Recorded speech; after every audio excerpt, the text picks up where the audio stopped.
it always feels good when you find a good combo of things, you know?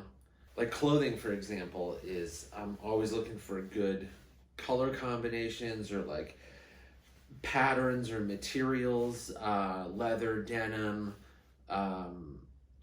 Colors, I think, are one of those things you can't go, you can definitely go overboard with them. Like for example, right now I'm wearing like a pretty bright colored jacket, so I didn't wear one of my annoying pairs of glasses. Imagine if I had my pink glasses and then like fucking pink shoes. Like people that do that, especially when they're adults, like you're 35 and you're walking around with like, you look like a villain whose objective is to steal the world's color. Only I can have all the pinks and blues, and like fucking tone it down. Unless you're 8 or it's Halloween, you shouldn't be dressed like that in April. Contrast works well, like the contrast pairing in food. Strawberry and balsamic, like in a salad, fucking all day, all night. The best contrast pairing of all time across any category is chocolate peanut butter. You can't, on every level, the taste, the way the mouth feel, even the colors, like the black or dark brown and light enough brown to where it doesn't really color clash. It's like, it's a victory on every level. And I used to dislike it. I used to not like chocolate and peanut butter because I liked both alone so much that I thought they got in each other's way. And then I tried them like separate from like a Reese's peanut butter cup or something like that. I just took a piece of chocolate and peanut butter and dipped, and then my life hasn't been the same.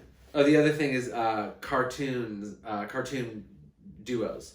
Those only work well in high contrast. Ren and Stimpy, Itchy and Scratchy, Pinky and the Brain.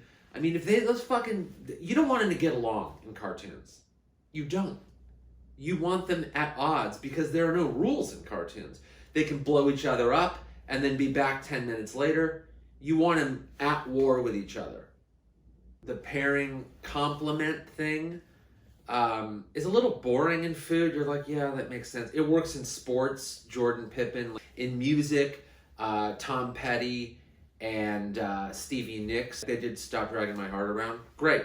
For this duets thing, people love a duet because it occurred in the generation they grew up in. Even like Bowie and Queen doing Under Pressure, like awesome song, but it's not like I was growing up waiting for the two to come together finally. It just didn't affect me in that way.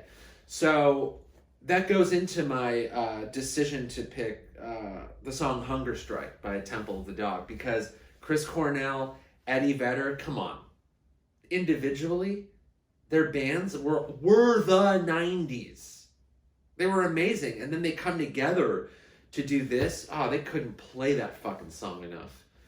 I'm sure I missed some stuff, but for food pairings that are probably great. Leave all that stuff in the comments. Let me know what I got wrong, what I left out, what you think is up there with chocolate and peanut butter. I'm telling you, not much else.